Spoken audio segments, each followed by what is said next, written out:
はい、石川正義です。今回はいちごを美味しく味わえるケーキのフレジエというねケーキを作っていきたいと思います。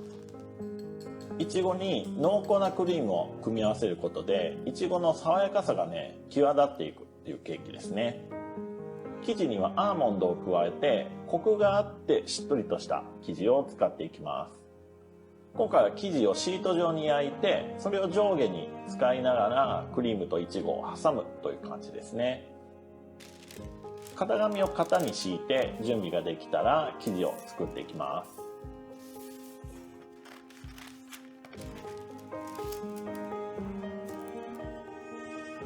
バターは最後に加えるので湯煎などでね熱々に溶かしておきます。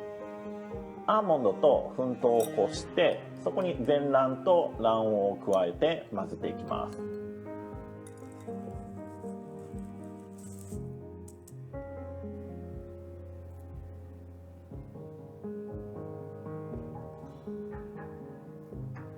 で軽く合わさったらミキサーで白っぽくもったりするまで泡立てていきます。今回の生地は卵黄、卵白別々で両方ともね泡立てていきます。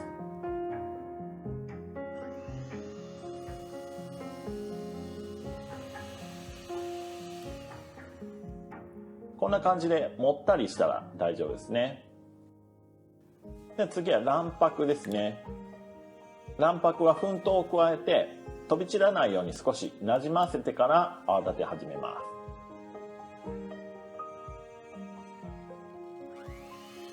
卵白は角は立つんだけど柔らかい角が立つくらいにとどめておいた方が合わせた時の気泡の潰れ方がね少ないですね。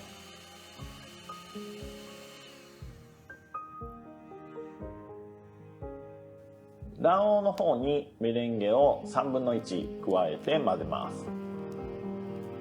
このメレンゲは気泡が潰れても良いので卵黄ときれいになじむまで混ぜていきます。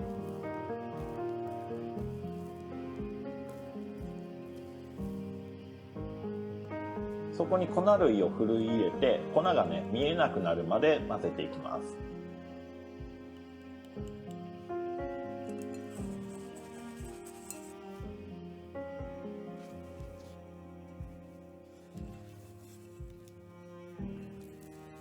で混ざったら残りのメレンゲを混ぜて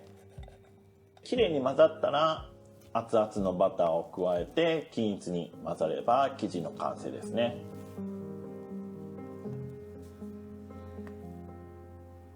この生地は少ない量で作るとボリュームが出にくいので卵黄をしっかりと泡立ててボリュームを出しておいた方がいい生地になっていきます。では鉄板に生地をならして平らにならしたら180度で予熱しておいたオーブンで170度で12分から15分焼いていきます。焼きすぎると縮んでしまうのでピークまで膨らんで少しだけ縮んだくらいでオーブンから取り出します。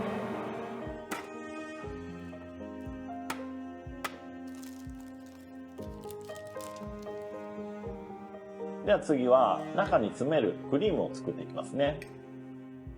クリームはカスタードクリームを作ってそこにバターや生クリームを合わせていきます。専門用語で言うとクレームムースリーヌというクリームですね。今回のクリームではバニラのさやのもの、本物のバニラを使っていきたいと思います。バニラエッセンスだったりバニラペーストでもいいんですけどもいちごにね合わせた時の美味しさがね格段に違いますのでねぜひ本物のバニラを使ってほしいと思います。バニラを半分に裂いて中身をこそげたら牛乳に中身もさやも全部一緒に加えて60度くらいまで温めて香りをね牛乳に移しておきます。ゼラチンは水でふやかして冷蔵庫に保管しておきます。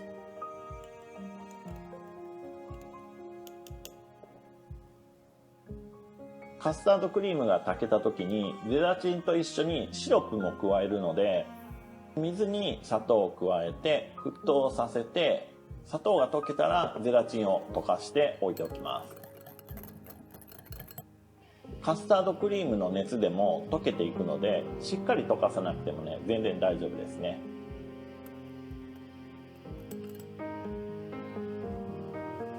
ではカスタードクリームを作っていきます。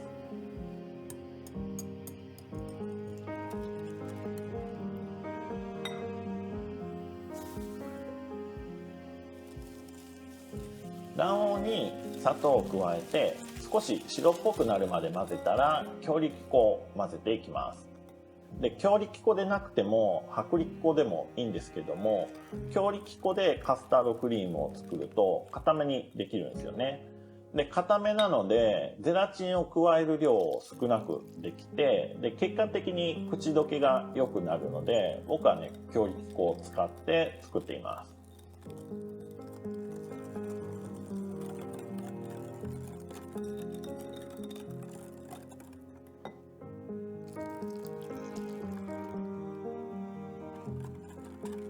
で、牛乳を加えて混ざったらこれを炊いていくんですけども、鍋に移す時にできるだけ細かい通しで通してバニラの鞘だったり卵の固形物なんかをね取り除いておきます。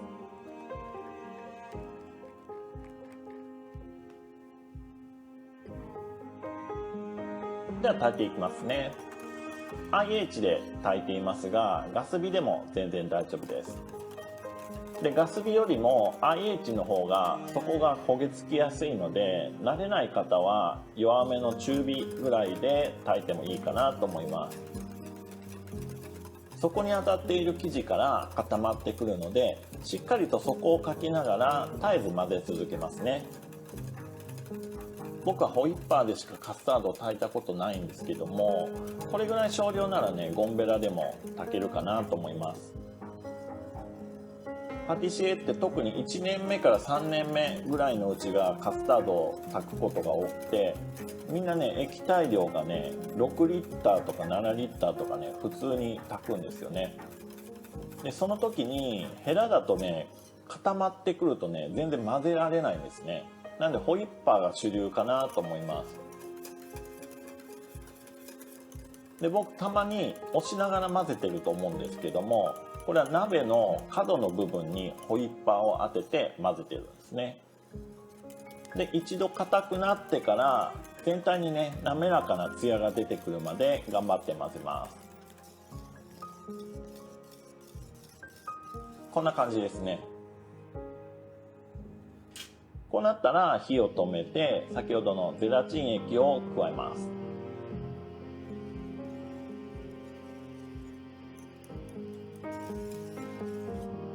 でこれがきれいに滑らかに混ざったらボウルに移して落としラップをして常温で冷ましておきます。でカスタードクリームを冷ましている間に型の準備とクリームを合わせる準備をしていきますね。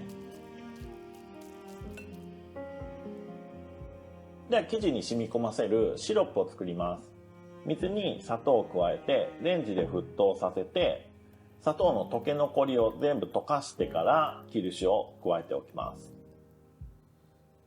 キルシュの香りを前面に出したいなら常温まで冷ましてからキルシュを加えます。では型の準備ですね。生地は型の外で切り落とします。少し縮めながら型に入れることで生地を移動する時に縮んで生地が足りないなんてこともあるんですけども、それをね防ぎます。今回は上下に生地を使うので2枚分必要なんですけども、継ぎはぎで1枚分にしてもらっても全然構いません。継ぎはぎにする生地は底生地に使う方がいいかなと思います。では大きさを合わせられたら焼き目を取って平らにしていきます。生地を少し縮ませながら型に敷いていきます。では周囲に貼り付けるいちごを半割りにしていきます。同時に中にはホールのいちごを入れるのでヘタをね切り落としておきます。キルシュシロップの半分を生地に染み込ませたら周囲にいちごを貼っていきます。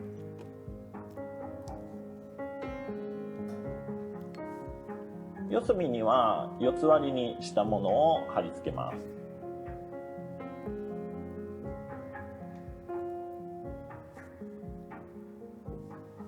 こんな感じで貼れたら型の準備は OK ですね。ではクリームですね。バターを周りが少し溶けるかなっていうくらいまで温めて、これをね泡立てていきます。今回これはちょっと溶かしすぎたぐらいなんですけども、少しなら溶かしても泡立てるのに時間がかかるくらいなので大丈夫ですね。もし全部溶かしてしまったらまた固形のものを準備しないといけないですね。溶かしすぎにはちょっと注意です。でそこにできる限り空気を含ませてカスタードクリームとなじみやすくしていきます。こんな感じで柔らかくてふわっとしているくらいまで泡立てていきます。次は生クリームですね。生クリームも泡立てていくんですけども、固く泡立てすぎるとカスタードクリームと合わせる時にクリームが分離してしまうことがあるので、柔らかめに泡立てます。柔らかい角が立つか立たないかというくらいですね。で生クリームの脂肪分は 45% から 47% くらいの高めの方が分離しにくくて、味もね濃厚になっていいんではないかなと思います。でクリームの準備ができたので合わせていきますね。カスタードは35度くらいまで冷やしておいたものを混ぜて、塊がないように滑らかにしていきます。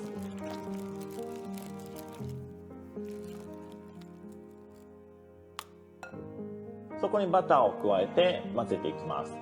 カスタードクリームが温かすぎるとバターが溶けてしまうので、カスタードクリームの温度には注意しておきま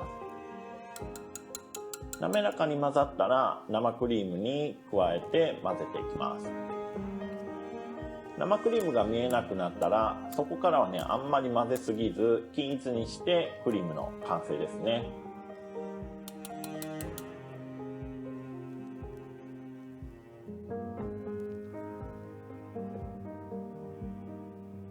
絞り袋に詰めていちごの下半分が埋まる程度にクリームを絞っていきます。この時にいちごといちごの間にクリームを絞り込んでいくようにしていきます。そこ一面にクリームが絞れたらホールのいちごを並べていきます。カットした時にいちごのカット面がきれいに出るようにきれいに並べてもいいですし、いちごがね安くなる春先だったりするといっぱいに詰めてもいいのかなと思います。でいちごが埋まるようにクリームを絞っていくんですけども、まずは周囲にクリームがしっかりと詰まるように絞ってから中央を絞り込みます。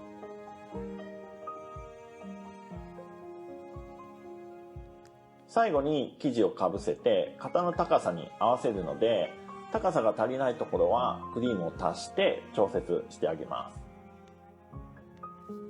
上の生地をかぶせて鉄板なんかの平らなものでね一度平らにしてからシロップを染み込ませてラップをかぶせて冷蔵庫で固めていきます。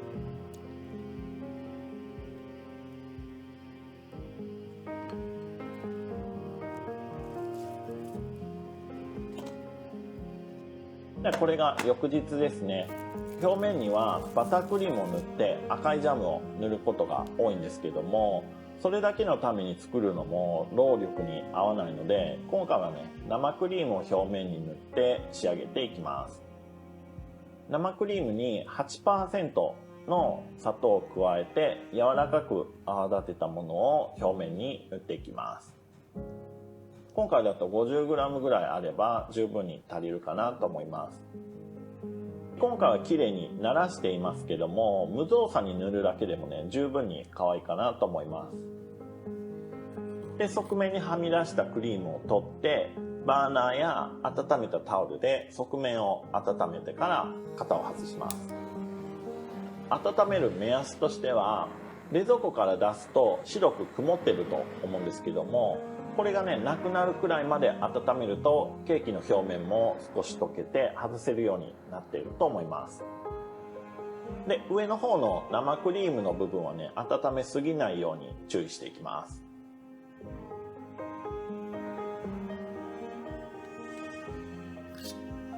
はい、完成ですね。はい、ではいただきます。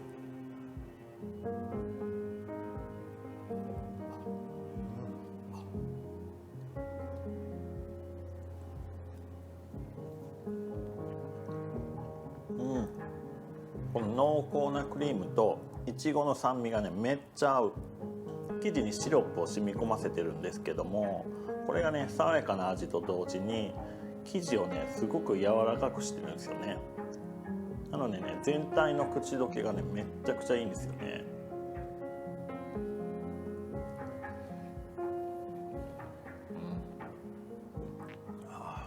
爽やか。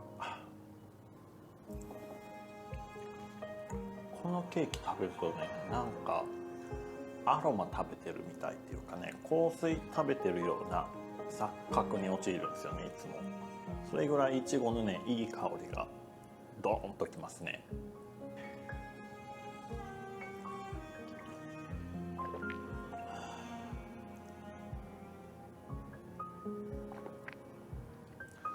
ちそうさまでした。ではまた次の動画でお会いしましょう。石川正義でした。バイバーイ。